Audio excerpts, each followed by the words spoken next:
Hola, ¿qué tal? Gracias por acompañarnos una vez más en este podcast sobre innovación en automatización industrial que presenta Emerson. Mi nombre es Ana Matute y el día de hoy, como siempre, tengo el gusto de estar acompañada por dos de nuestros especialistas para, en esta ocasión, hablar sobre un tema que nos han preguntado muchísimo, que es controles volumétricos. Bienvenidos a Innovación en Automatización Industrial, un podcast informativo y de actualización de Emerson Automation Solutions. Aquí conversamos con nuestros expertos sobre nuevas tecnologías, transformación digital y soluciones de automatización que impulsan a las industrias en sus desafíos operativos más complejos. Los expertos ya están listos. Iniciamos. Para este tema tengo dos especialistas, como les decía, Yatsira Camacho y Mateo Vaz, una experta en la parte de medición y todo lo que se refiere a la instrumentación que necesitamos para el cumplimiento de los controles volumétricos, y el otro, especialista en la parte de software y sistemas que necesitamos tener para estar en cumplimiento con esta normativa. Yat, Mateo, bienvenidos. Gracias, Anita, un gusto estar por aquí, muchas gracias. Gracias, Anita. Ya es un gusto compartir con ustedes. Cualquier tema es interesante y este lo es más. Muchas gracias, Matt, Yatsira. Vamos a empezar, si les parece, hablando de lo más genérico. Recientemente hemos escuchado mucho sobre los controles volumétricos, pero aún hay muchas dudas al respecto. ¿Qué son los controles volumétricos? ¿Cuál es la normativa actual que está pasando hoy día en México? ¿Y por qué son tan importantes en la industria? Si te parece, Yat, me gustaría escuchar de ti, ¿qué es esto de controles volumétricos y por qué estamos hablando de esto? Muchas gracias, Anita. Bueno, los controles volumétricos fue una iniciativa que lanzó el gobierno federal desde el punto de vista fiscal hace algunos años. Comenzó en 2021 cuando se lanzó el proyecto de norma para revisión y comenzó formalmente a implementarse en 2022. ¿Cuál es el objetivo o por qué el gobierno lanza esta iniciativa de norma en el 21 y comienza la implementación en el 22? El objetivo de los controles volumétricos es que la autoridad del gobierno federal sepa exactamente dónde está cada huella de hidrocarburo en todo el país. Hablamos de hidrocarburos desde la parte, por ejemplo, de la exploración, la producción de petróleo, hasta lo que es el uso final, por ejemplo, expendios de gasolinerías. El objetivo de esta norma es dos, como les digo, saber dónde está la trazabilidad de la huella del hidrocarburo a lo largo del país y también, por otro lado, cómo se están pagando los impuestos en toda la cadena productiva del petróleo. ¿Por qué? Porque todo comienza, como les decía, desde los campos petroleros y el punto final es quizá un hogar, el que está recibiendo gas natural en su casa o gas LP, y lo que quiere saber el gobierno es cómo se están pagando los impuestos, cómo va la cadena de transferencia de custodia, quién le vende a quién el hidrocarburo, y de esa manera poder hacer un inventario general de los hidrocarburos en el país. Esto tiene tanto objetivos fiscales, pero también objetivos de seguridad nacional, porque como ustedes saben, México es un país productor de petróleo, entonces somos firmantes en diferentes asociaciones mundiales y el hecho de que nosotros tengamos un control correcto de nuestros hidrocarburos, no solamente lo que se consume en el país, sino también lo que entra o sale de él, es importante para nosotros como país productor. Entonces, ese es el objetivo de esta normativa. Cuando entró había un poquito de confusión porque no todos los quienes estamos en el mundo del oil and gas pues tenemos claro cómo se debe hacer el manejo, digamos, o la correcta medición, pero pues esta norma entró para fiscalizar no solamente a quienes manejan grandes volúmenes de hidrocarburos, sino también a quienes son consumidores de uso final, ¿no? Por ejemplo, empresas que hacen panificación, por ejemplo, empresas que procesan metales, que no precisamente su negocio son los hidrocarburos, pero que son usuarios mayores de estos hidrocarburos como combustibles, también entraron dentro de esta normativa. Entonces, ya hablaremos más adelante de cómo es la mención, pero ese es el objetivo, que nosotros podamos entregar cuentas correctas a nivel fiscal del uso de nuestros hidrocarburos y que nuestro gobierno pueda hacer el balance general del inventario que tenemos dentro del país, fuera de él y lo que está llegando. Muchas gracias, Yat. Ya nos decías, es algo con lo que necesitamos estar en cumplimiento con el Servicio de Administración Tributaria para el caso de México. Y mencionaste algunos de los sectores, y ahí me gustaría escuchar de ti, Mateo, cuáles son los sectores o cuáles son típicos sectores que tienen que estar en cumplimiento con los controles volumétricos. Escuchábamos de Jad que varía muchísimo, entonces si quisieras compartirnos un poco las consideraciones para saber si el sector, la empresa que yo represento, tiene que estar en cumplimiento con los controles volumétricos o no, que es una de las preguntas más frecuentemente que recibimos de nuestra audiencia, tanto por WhatsApp como por correo, que quieren saber si tienen que estar en cumplimiento. Sí, Anita, en efecto, como bien decía Yats, es una norma que empieza en 2022, que se va extendiendo, y los sujetos obligados es toda persona o toda industria que esté relacionada con la producción, el transporte, la comercialización, y en esta última etapa, con el uso, como bien decía Yatsira. Entonces, todas las personas que tienen un permiso de producción, que están avalados por el gobierno, ¿para qué? Para ir a explorar campos y obtener el hidrocarburo y procesarlo, ese es un sujeto obligado, ¿no? Está obligado desde el 2022, desde el inicio de la normativa, y posteriormente se fue ampliando. Al día de hoy, como bien comentaba Yats, hay muchos usuarios, inclusive usuarios domésticos, que ellos no son afectados por la norma. Los usuarios domésticos se quedan fuera de la norma, en esto es muy clara la autoridad. Si tú eres un usuario doméstico, no te ves afectado, pero si formas parte de la cadena productiva del país y eres un usuario final de algún energético, eres sujeto obligado ahora por el consumo de estos hidrocarburos. ¿Cómo te está contemplando la ley? Te está contemplando por qué tanto consumes al mes. Si consumes más de cierta cantidad de esos energéticos al mes, entonces tú eres un sujeto obligado a reportar eso. ¿Por qué? Porque ya eres parte de esa huella de hidrocarburo, como mencionaba Yatsira. En ese sentido, todas aquellas empresas que se dedican a la producción, extracción, transporte vía ducto, transporte vía ruedas, transporte vía ferrocarriles, comercialización en puntos de venta, estaciones de compresión, gasolineras, terminales, todos ellos son sujetos obligados, y en esta última recta también todas las empresas que usen el energético en el punto final. Como bien decía Yatsira, mi empresa no se dedica a comercializar el hidrocarburo o el petrolífero, pero lo uso. ¿Por qué? Porque es parte de mi proceso, es mi energético. Yo lo necesito para mis calderas, para mis hornos, para mi producción en general. Yo necesito esos energéticos, y si mi volumen pasa de cierto límite mensual, en ese momento yo me convierto en sujeto obligado ante la autoridad. Matt, Jad, ¿podrían comentarnos cuál es ese límite mensual que hay que tener en consideración? Claro que sí. Aquí hay que distinguir dos cosas. Uno son los hidrocarburos en fase líquida. En fase líquida la autoridad es muy clara. Si tú consumes más de 75,000 litros mensuales, tú eres un sujeto obligado. Y la otra parte es el energético en su fase gas. Lo más típico es gas natural. Si tú consumes, y aquí la autoridad no lo ve como un volumen, a pesar de que la normativa se llama controles volumétricos, lo ve como energía. Si tú consumes más de 5,000 gigajoules mensuales, tú eres sujeto obligado. ¿Por qué como energía? Porque depende de la calidad de ese energético, que es parte también del alma de esta miscelánea. Como bien decía Yatsira, es una huella de tu hidrocarburo, y tu hidrocarburo debe de estar cuantificado en cantidad, pero también en calidad. Y parte de la norma te exige que tú tengas esos dictámenes del hidrocarburo para ver la calidad del producto y para saber que ese producto no está siendo alterado en sus distintas etapas. Gracias, Matt, por explicarnos esos límites y esos sectores que necesitan estar en cumplimiento. Y esto me lleva a la siguiente pregunta, Jad. Me gustaría que nos compartieras un poco qué tecnologías necesito tener en la instalación para estar en cumplimiento con estos controles volumétricos. ¿Qué necesito hacer? ¿Qué consideraciones requiero? Gracias, Anita. Quisiera retomar un poquito lo que mencionaba Matt respecto de quiénes están obligados a cumplir. A veces hay un poco de confusión de qué tipo de combustible o hidrocarburo entra dentro de controles volumétricos. Entonces, aprovechando el foro y tomando un poquito lo que él mencionaba, Los hidrocarburos que entran, como él bien decía, son líquidos y gases. En el caso de líquidos, por ejemplo, entran petróleo, algunos derivados de petróleo con los que se producen energías, por ejemplo. Hay, por ejemplo, a veces la confusión si una nafta entra en controles volumétricos y no entra. La ley en el anexo 30 menciona cuáles son los hidrocarburos que se deben considerar.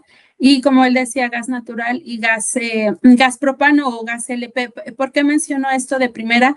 Porque precisamente lo que el usuario o el cliente tiene que implementar para cumplir con la miscelánea fiscal va de la mano con el tipo de hidrocarburo que van a ellos estar ya sea comprando, consumiendo o incluso, como bien lo apuntaba Matt, revendiendo o distribuyendo.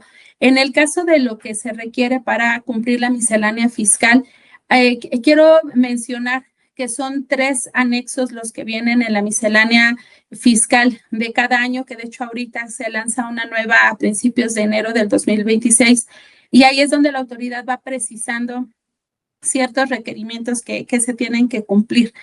En estos anexos, que es el 30, 31 y 32, la autoridad indica cuáles son los requerimientos, por ejemplo, de medición para cumplir con los controles volumétricos.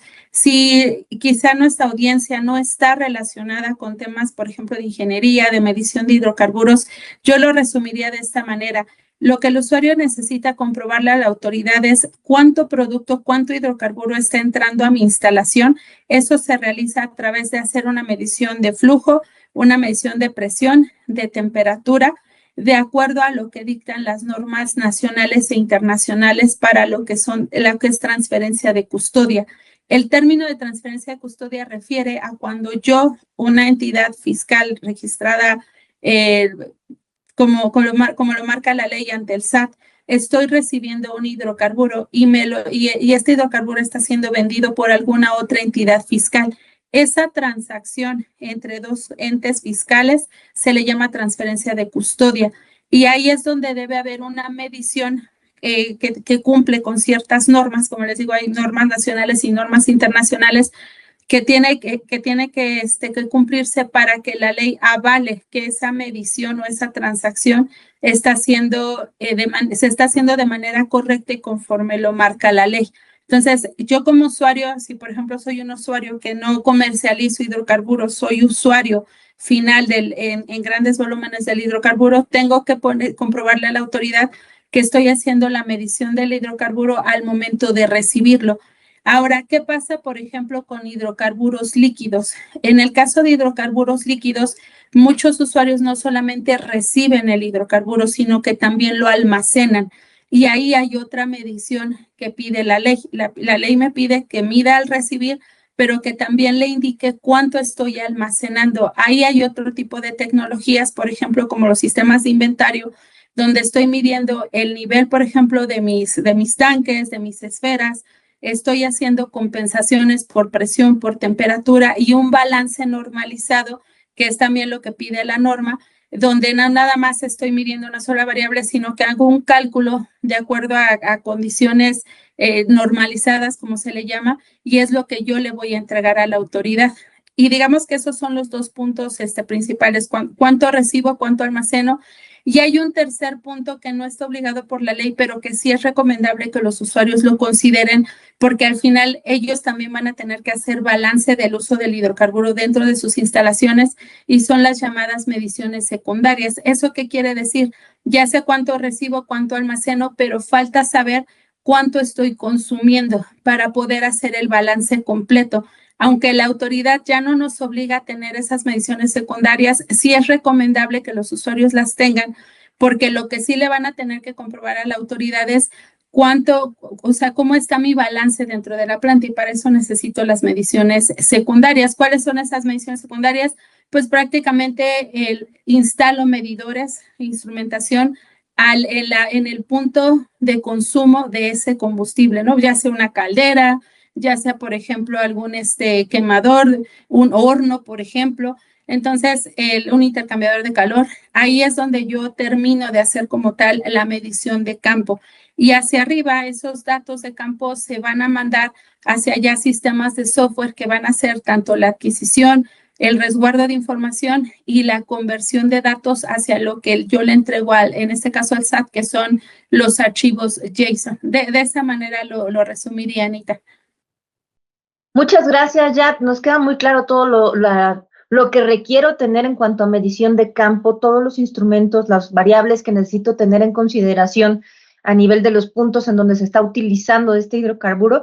Y ahí me gustaría, mencionaste muy brevemente al final, Yat, ¿qué pasa con esa gestión de datos, de lo que estoy obteniendo en cada una de estas áreas? Ahí me gustaría, Matt, si nos puedes complementar un poco con esta parte de la gestión de la información.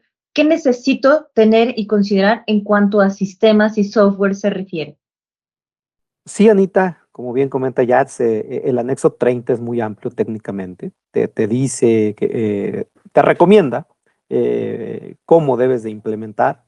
Y en esa implementación, ya lo mencionó Yatsira, hay mediciones primarias, mediciones secundarias, mediciones dinámicas, mediciones estáticas, que tienes que integrar en un sistema. Y también es claro el anexo 30, sin obligarte a usar una tecnología en específico, sí te da lineamientos técnicos muy claros. El primer lineamiento es que toda esa información llegue a bases de datos relacionales seguras, ¿no? Entonces, ese es un primer aspecto técnico.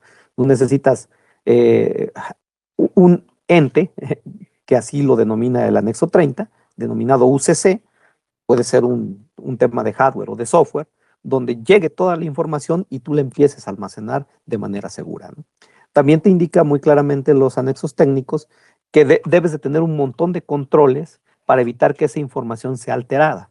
Esto el SAT no te quiere decir que los sistemas no pueden fallar, los sistemas fallan. Digo, en todos los sistemas hay en ocasiones momentos en que no pueden mantenerse en línea y pues suele haber un pequeño problema. Lo que te pide el SAT es que todo eso se evidencie adecuadamente en los sistemas. Entonces, lo primero es, toda esa información que generas en campo debe de llegar a un lugar seguro, a un repositorio seguro, almacenarse de una base de datos relacional, y a partir de tu base de datos relacional, tú debes de complementar esa información.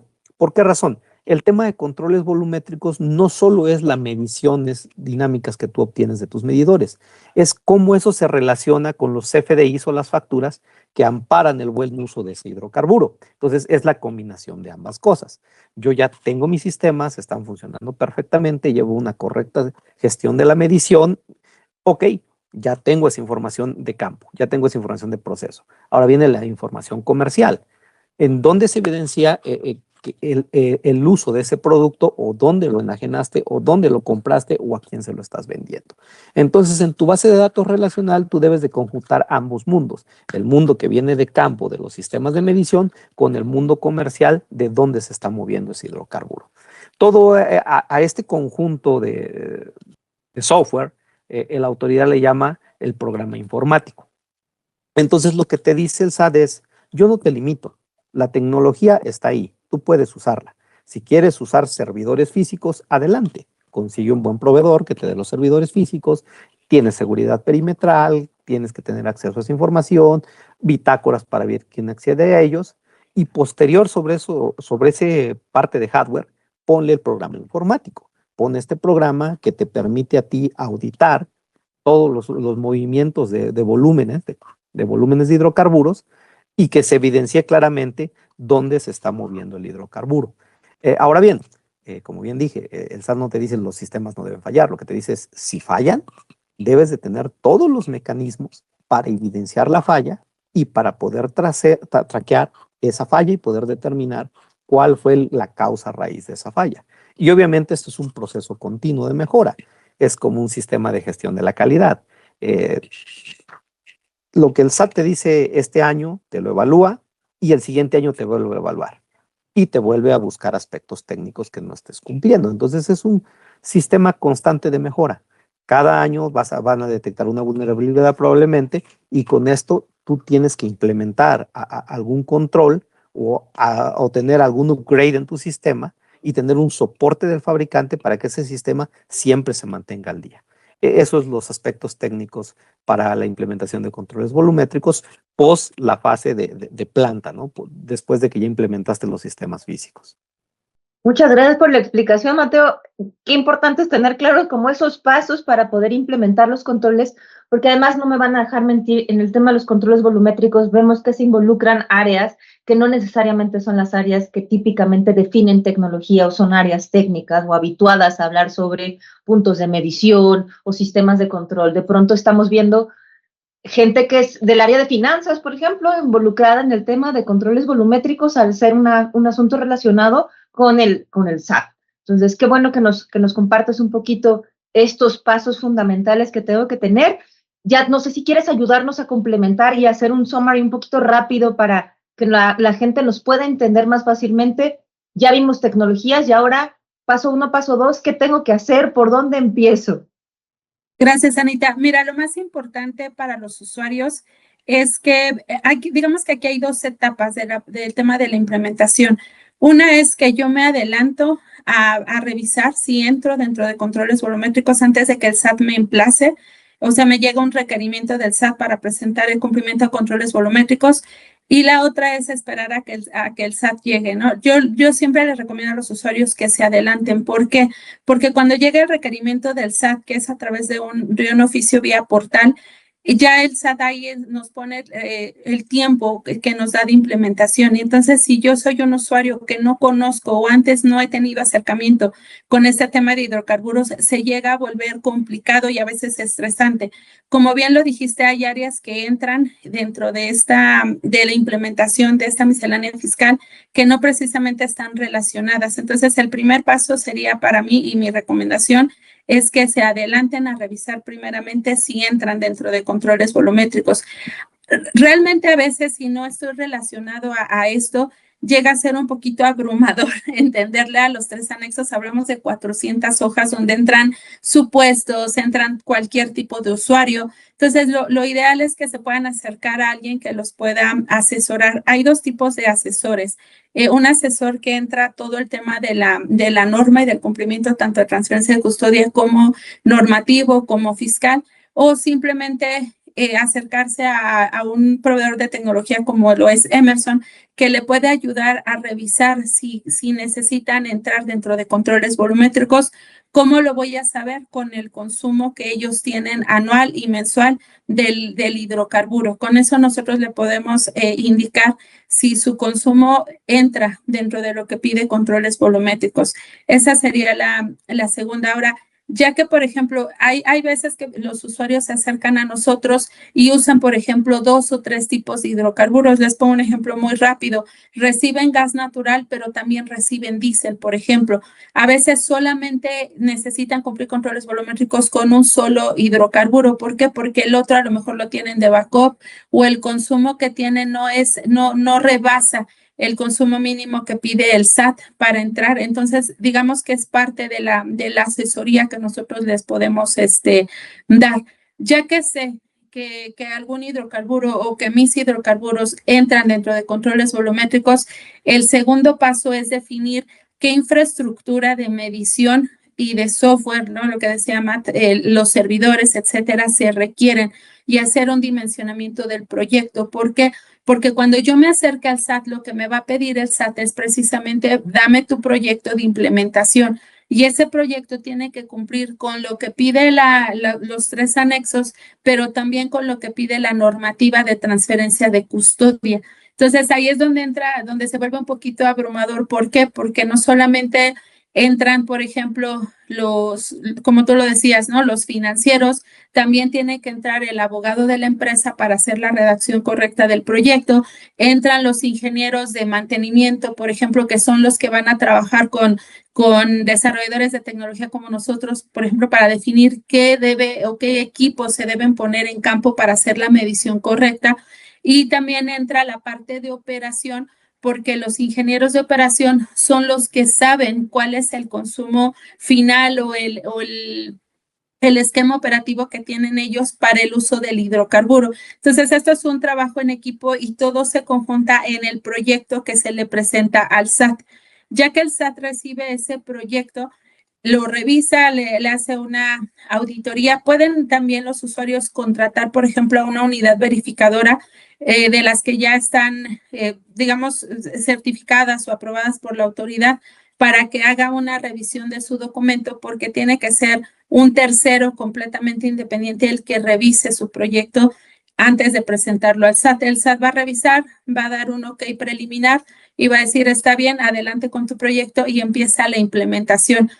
Llega a haber muchas dudas de, bueno, ¿cuánto me toma implementar mis controles volumétricos? La realidad depende de muchísimos factores, desde el volumen de hidrocarburo que estoy recibiendo, cuántos puntos de medición tengo, cuántos hidrocarburos voy a medir. Entonces, eso no hay como un estándar que podamos decir que en tanto tiempo ustedes ya están cumpliendo. Por eso es importante la anticipación, que antes de que el SAT llegue a tocar nuestra puerta, nosotros ya estemos trabajando con alguien para poder hacer al menos la revisión del proyecto y una estimación de la inversión, porque también eso es algo importante. Como hablamos de diferentes puntos que se tienen que monitorear, incluyendo la parte de campo, la parte de software, servidores, etcétera, es importante que el proyecto, antes de mostrárselo al SAT, pues haya una revisión interna y se revise también cuánto me cuesta hacer la implementación, y eso regularmente requiere pues las aprobaciones de la dirección de la empresa que lo va a implementar. Ya que el SAT aprueba y yo implemento, viene lo que le llaman las auditorías o las visitas, donde lo que el SAT va a revisar es el cumplimiento, mi archivo JSON del mes corriente, pero puede ser, hay la posibilidad de que les pida en retroactivo desde el 2022. Eso es algo que ha llegado a suceder a varios usuarios que les piden el retroactivo. Entonces, mientras más información y más sólido esté su proyecto, al momento de presentarlo al SAT, pues va a ser mucho más sencillo para los usuarios implementarlo y sobre todo dar cumplimiento con lo que pide la norma, en este caso la miscelánea fiscal. Muchísimas gracias, Yat. Mateo, no sé si quisieras agregar algo para ir cerrando nuestro episodio de este podcast. Sí, Anita, como bien comenta Yats, no es un proceso simple, es un proceso complejo. En este camino yo creo que los clientes o nuestros clientes y la industria en general, uno debe de determinar el tipo de obligación fiscal que tiene, porque como bien dice Yats, en ocasiones mi empresa en realidad tiene más de un permiso. Tiene un permiso de comercialización, pero también tiene un permiso de generación, pero también tiene un permiso de almacenamiento. Y entonces cada uno de esos tiene sus obligaciones particulares y cada uno tiene vigencias diferentes. Entonces la autoridad, cuando lo pretendas renovar esos permisos, pues bueno, te va a pedir que cumplas con esta normativa. El siguiente punto, lo mencionó Yats, es muy, muy importante: hacer una evaluación efectiva de campo, de qué activos tengo, en qué condiciones están y qué requiero para que esos activos cumplan con la normativa vigente. Entonces, esas evaluaciones efectivas a veces no son sencillas. ¿Por qué? Porque podemos caer en la autocomplacencia de decir, bueno, pues así jala, deberías de decirme que sí. Y no siempre sucede. A veces llega la autoridad y dice, ¿sabes qué? No, definitivamente esta parte de aquí no cumple y yo te recomiendo que la reemplaces totalmente, ¿no? Un tercer punto, como bien decía Yats, esa autoevaluación o esa preauditoría que puedes tú contratar una unidad verificadora siempre es importante. ¿Por qué? Porque te hacen una auditoría como lo haría la autoridad y te sacan todos los puntos donde eres vulnerable o deberías de tener un cumplimiento. Y es mejor que hagas una preauditoría y te tengas los puntos a saber dónde estás débil para poder implementar con calma, a que en verdad tengas una auditoría y la autoridad te diga tienes 10 días. Entonces, esos límites que pone la autoridad a veces son muy críticos para nuestros clientes, porque dicen, ¿sabes qué? Tenemos 10 días para implementar algo. 10 días en una implementación, pues no son nada, no son un suspiro. Y por último, como bien decía Yats, después de tener una evaluación efectiva en sitio, de tener una preauditoría, de conocer mis puntos, de saber cuál es mi obligación fiscal, pues puedes realizar una implementación programada con más calma, una remediación, si es que hay que hacer remediaciones en el pasado, de decir, oye, el año 2022 no lo cumplí, tengo todo un año que reportar, el 2023 también. Lo haces con calma, ¿no? Lo haces de manera más estratégica, de manera más planeada y no de manera reactiva, ¿no? Yo el consejo que le daría a nuestros oyentes es, no se espanten. Yo creo que si se implementa control volumétrico, te puede servir no solo para reportarle a la autoridad, puede ser un punto de mejora para tu empresa, puede ser el inicio o el punto de partida para un mejor sistema de gestión de la medición, para que tú tomes visión a partir de esos datos que se generan, porque la cantidad de datos que se generan es bastante. Te puede dar visión si aplicas una analítica de dato posterior a estos sistemas, que te pueden dar inclusive visión de negocio, no nada más quedarte en el tema de cumplimiento normativo. Entonces, no es para espantarse, es para ponerse a implementar y para ponerse las pilas, ¿no? Para ir a buscar soluciones de manera más estratégica y con más calma y no con una presión de la autoridad. Muchas gracias, Mateo, Yatsira. Una pieza clave es contar con la asesoría de expertos que, como en su caso, entienden muy bien lo que se necesita a nivel de campo como a nivel de software y sistemas. Eso es parte del importante portafolio que tiene Emerson, que tiene todo ese scope completo para poder apoyar a los clientes a estar en cumplimiento con esta miscelánea y los controles volumétricos. Muy pronto estaremos haciendo una actualización en este tema en cuanto tengamos información sobre la miscelánea del próximo año. Si hay alguna cuestión que tengamos que abordar de nueva cuenta, los invitaré de nuevo a la mesa. Yad, Mateo, un gusto platicar con ustedes. Muchas gracias, Anita, por el espacio y un gusto platicar en este foro. Gracias, Anita, y gracias a nuestro público. Bye.